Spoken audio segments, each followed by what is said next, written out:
Donc, l'autonomie en électricité, c'est une des dernières formations qu'on a mises en place en 2013 aussi, l'objectif étant d'englober l'autonomie totale. Donc, il y a du photovoltaïque, il y a de l'éolien. Comment est-ce qu'on va pouvoir mettre ça en place? Donc, en gros, on va faire le point ce soir là-dessus. Très rapidement, ça, je vous l'ai dit déjà à l'oral. Voilà, le but étant de transmettre plutôt que de faire à la place pour que vous de plus en plus transmettre la compétence. C'est ce qui permettra aux énergies renouvelables de se développer. Aujourd'hui, c'est un peu triste parce que il y a beaucoup de volonté politique. Enfin, il semble qu'il y a de la volonté politique, mais il y a beaucoup de jalons qui font que c'est compliqué de passer le cap, de vraiment inonder d'énergie renouvelable nos pays, on va dire. C'est pas qu'en France, c'est un peu partout pareil. Et c'est compliqué. Et enfin voilà, moi, en gros, depuis 2010, pourquoi est-ce que j'ai fondé ESEO? C'est parce que il me semble que c'est le problème de la compétence, et c'est vraiment en accent sur la compétence qu'on va réussir à créer cet effet de masse en développement pour développer les énergies renouvelables. Compétence, et puis le faire soi-même, le fait de pas être complètement ficelé à de l'industrie qui a tout bloqué un peu verrouiller la compétence et verrouiller les systèmes. Voilà, le but, c'est de faire de l'open source et d'ouvrir à 100% tout ça. Et puis on reprendra selon vos questions, je vous expliquerai un peu mieux qu'est-ce qu'on fait sur les aspects des formations qui pourraient vous intéresser. Et donc selon vos questions, on en reparlera plus dans le détail. Sur l'aspect passage à l'action, voilà. Donc en gros, on est dans un contexte où il va falloir produire environ 18% d'électricité pour notre maison. C'est même un peu moins, c'est même entre 15 et même voire 10% des besoins énergétiques de la maison, parce que tout le reste est de la chaleur. C'est pour ça qu'on s'est axé sur la chaleur depuis 2010, et que l'électricité est venue un peu après. Mais malgré tout, l'électricité est primordiale pour le fonctionnement de nos systèmes. Et du coup, même si c'est 10% ou 15% des besoins de la maison, ça reste une énergie qui est beaucoup plus compliquée à produire, l'électricité, alors que la chaleur, moi je sais faire de la chaleur en faisant ça, en craquant une allumette, je sais faire de la chaleur localement, j'ai pas besoin d'une centrale à 400 km pour le faire. Donc l'électricité, moi je vous propose qu'on le fasse nous-mêmes, parce que comme on a déjà bien travaillé, pour ceux qui sont venus sur l'atelier technique poêle bouilleur ou sur les ateliers live qu'on fait depuis plus de 2 ans, eh bien vous savez que c'est la partie chaleur qu'on va traiter en premier. Et sur la partie électricité, là, eh bien on a des besoins qui sont faibles, mine de rien, mais si on a mis des pompes pour faire circuler l'eau dans les panneaux solaires, pour faire fonctionner notre chaudière, si on a besoin d'internet, téléphone, des lumières, des choses vitales pour la maison, frigo, tout ça, eh bien, il nous faut de l'électricité. Donc, bref, petit comparatif pour dire que l'électricité pour les lumières, tout ça, c'est très faible par rapport au chauffage. Et du coup, rapidement, on arrive à 1 mètre carré de panneau photovoltaïque. Donc, 1 mètre sur 1 mètre. Donc, en général, un panneau fait fait 1 mètre carré et demi, enfin 1,5 mètre carré, 1,6 mètre carré. Donc voilà, on a notre puissance. C'est juste que notre cycliste là, lui, au bout de 10 minutes, il est fatigué, ou au bout d'une demi-heure, il est fatigué. Le panneau solaire, lui, tant qu'il y a du soleil, il produit. Et en une journée, il va produire, s'il y a 6 heures de soleil, il va produire 6 heures. Donc voilà, c'est ça. Ok, puissance instantanée, mais il y a cette notion de durée. Donc, sur le réseau, je fais un peu vite, mais le but, c'est de vous amener vraiment rapidement sur vos questions, hein. C'est ça vraiment qui est le plus important pour moi ce soir, c'est d'aller laisser de la place à vos questions pour ça. Donc, avant, notre vieux système, c'est on a investi nationalement, les entreprises, les gros comptes ont investi dans des productions centralisées d'électricité. L'électricité étant un besoin, c'est l'offre et la demande. Eh bien, on va faire en sorte de produire massivement. On a beaucoup de clients et du coup, on distribue ça à des clients professionnels, des usines, des maisons, etc., etc. Et du coup, c'est des clients qui ont chacun un compteur. compteurs qui vont payer par rapport au compteur directement sur facture. Enfin voilà, c'est comme s'ils étaient venus au magasin, on avait un marché pour vendre de la nourriture comme des grandes surfaces. Et ben là, c'est pareil. Il y a des gens qui en ont besoin. Ils ont un compteur, ils payent une facture et du coup, on a 70 millions d'usagers sur un pays comme la France. Et du coup, c'est intéressant commercialement. Donc, on va faire en sorte d'être producteur d'électricité pour un investisseur ou une entreprise telle que vous la connaissez ou vous les connaissez peut-être, bon, l'entreprise historique qui est EDF. Donc, un investissement qui a pour but, bien sûr, en collaboration avec notre État, de faire développer le pays. Donc voilà, c'est pas des choses négatives, on est d'accord, mais c'est bien d'avoir le contexte global qui est un service, bien sûr, énergétique à l'initial, de dire on va développer l'électricité, tout ça, mais on est bien sur une entreprise qui a un certain nombre de clients et qui va produire pour distribuer. Voilà. Qu'est-ce qui change aujourd'hui? C'est que on a un système de production qui pose des questions, dans le sens où il coûte plus cher que prévu, et on se rend compte que les énergies renouvelables sont de moins en moins chères et du coup deviennent moins chères que cette production centrale. Donc on commence à se dire, ok, on va centrer notre production. On va travailler localement. Donc, on va produire sur le toit de notre maison. On va produire en posant des panneaux solaires éventuellement sur un hangar. Voilà, moi un peu moins friand des grosses productions, même si c'est à l'échelle nationale, c'est considéré comme des micro-productions quand il s'agit de mettre 200 ou 300 mètres carrés de panneaux solaires sur un hangar.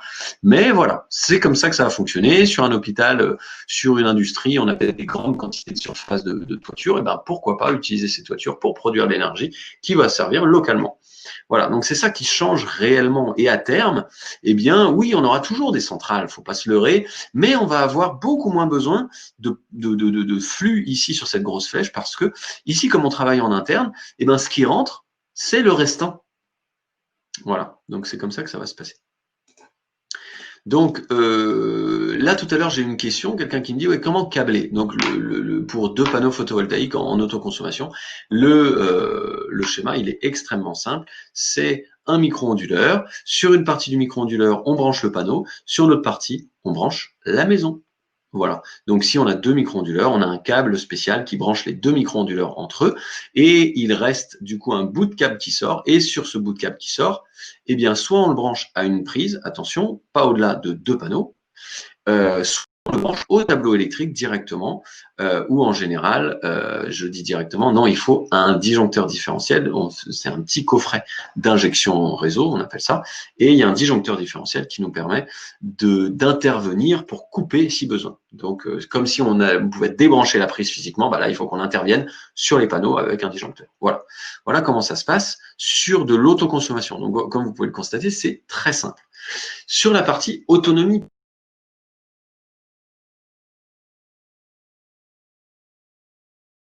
de rendre autonome une partie de la maison. C'est-à-dire qu'une partie de la maison va, en cas de coupure de courant, pouvoir continuer à vivre. C'est-à-dire, par exemple, tout simplement, je peux allumer la lumière, je peux avoir des produits frais au frigo, je peux avoir tout simplement de l'eau chaude pour ma douche et du chauffage pour la maison. Pourquoi? Parce que c'est des consommateurs qui sont des très faibles consommateurs. Un ordinateur portable, une box, un ordinateur portable, c'est 40 watts, une box, c'est 10 à 15 watts. Voilà. Et même, je dirais, une machine à laver le linge, c'est impressionnant.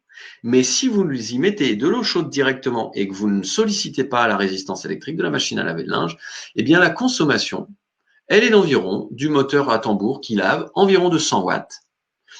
Et au moment de l'essorage, environ de 600 à 700 watts.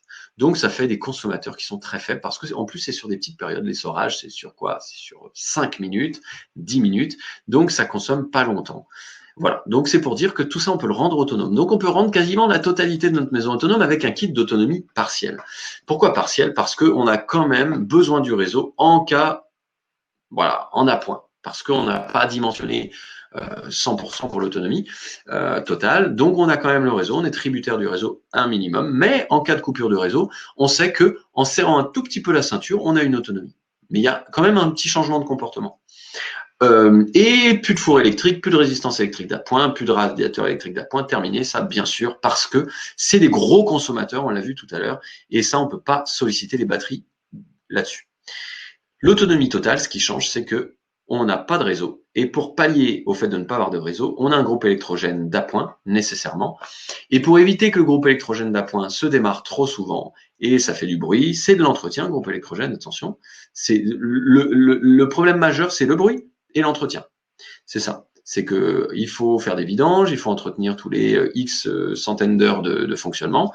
Et voilà. Et l'éolienne, elle, bien sûr, est automatique, naturelle, de jour comme de nuit. Donc ça, c'est hyper intéressant. On va réduire l'utilisation du groupe électrogène, mais ça reste des pièces en mouvement. De temps en temps, il faut faire des maintenances. C'est de 2 à 3 fois par an, je crois, où il faut baisser l'éolienne pour graisser un peu tout ça, le moyeu. Mais sinon, voilà. L'idéal, c'est de maximiser photovoltaïque plus éolien pour éviter le recours au groupe électrogène qui est, lui, théoriquement plus du secours.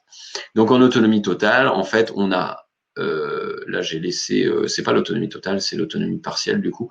On voit qu'on a le réseau qui peut intervenir, on va sur les charges, c'est sur la maison, on a le photovoltaïque qui lui charge en direct les batteries, et s'il y a trop d'énergie, c'est-à-dire s'il peut plus, comme si le pneu était gonflé.